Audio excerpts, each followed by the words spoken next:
पश्चिम बंगाल की राजनीति में भारतीय जनता पार्टी की हालिया सफलता के पीछे जहां स्थानीय मुद्दों और जन भावनाओं की भूमिका अहम रही, वहीं संगठनात्मक रणनीति और माइक्रो मैनेजमेंट ने इस जीत को और मजबूती दी। खास बात यह है कि इस पूरे अभियान में राजस्थान से जुड़े नेताओं की भूमिका अब राजनीतिक गलियारों में चर्चा का केंद्र बन गई है। भाजपा के एक नेता जिनको इस जीत का प्रमुख आर्किटेक्ट माना जा रहा है। नमस्कार, मैं आपके साथ अंशिका गुप्ता। चलिए इस वीडियो में समझते हैं कि बंगाल फतेह में राजस्थान का कनेक्शन क्या है और जीत के आर्किटेक्ट किसको कहा जा रहा है। तो भाजपा के राष्ट्रीय महामंत्री और बंगाल चुनाव प्रभारी भूपेंद्र यादव को इस जीत का प्रमुख आर्किटेक्ट माना जा रहा है। उन्होंने उम्मीदवार चयन से लेकर बूथ स्तर तक संगठन को सक्रिय करने में निर्णायक भूमिका निभाई। यादव ने चुनावी रणनीति को केवल बड़े प्रचार तक सीमित न रखते हुए जमीनी स्तर पर संगठन को मजबूत करने पर जोर दिया। उनके नेतृत्व में करीब 40,000 बूथों पर पन्ना प्रमुख मॉडल लागू किया गया, जिससे मतदाताओं तक सीधा संपर्क स्थापित हुआ। बीजेपी ने इस चुनाव में माइक्रो मैनेजमेंट का ऐसा मॉडल अपनाया जिसने कई सीटों पर परिणामों को प्रभावित किया। पन्ना प्रमुख प्रणाली के तहत हर कार्यकर्ता को मतदाता सूची के एक पन्ने की जिम्मेदारी दी गई। इससे व्यक्तिगत स्तर पर मतदाताओं तक पहुंच सुनिश्चित हुई। इसके साथ ही त्रिदेव और पांच पांडव जैसे संगठनात्मक मॉडल भी लागू किए गए, जो बूथ स्तर पर टीम वर्क को मजबूत करने में कारगर साबित हुए। बीजेपी ने चुनावी रणनीति को और धार देने के लिए राजस्थान के 16 वरिष्ठ नेताओं को अलग अलग विधानसभा क्षेत्रों में प्रवासी बनाकर तैनात किया।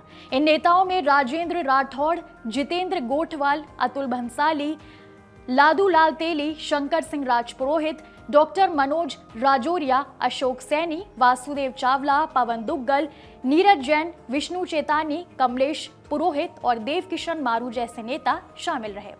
इन सभी ने स्थानीय कार्यकर्ताओं के साथ तालमेल, वोटर संपर्क और प्रचार अभियान की निगरानी में जरूरी योगदान दिया।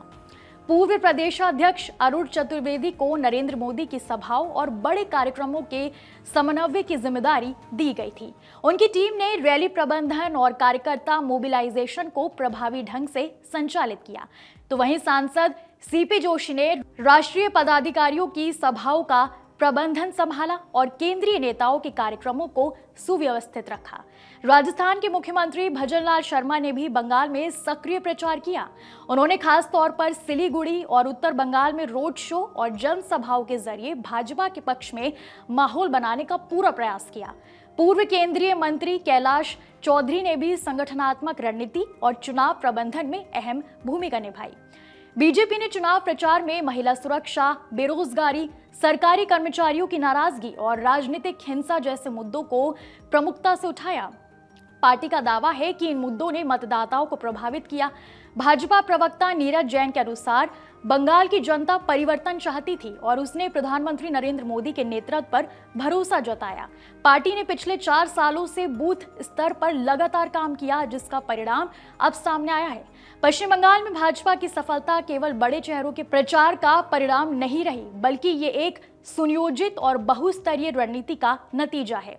राजस्थान के नेताओं की सक्रिय भागीदारी, बूथ स्तर का माइक्रो मैनेजमेंट और स्थानीय मुद्दों पर फोकस, इन सभी कारकों ने मिलकर भाजपा को चुनावी बढ़त दिलाने में अहम भूमिका निभाई।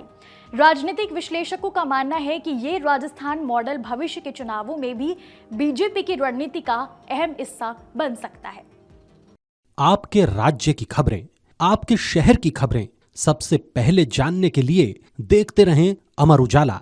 चैनल को सब्सक्राइब जरूर कर लें और पाएं हर अपडेट।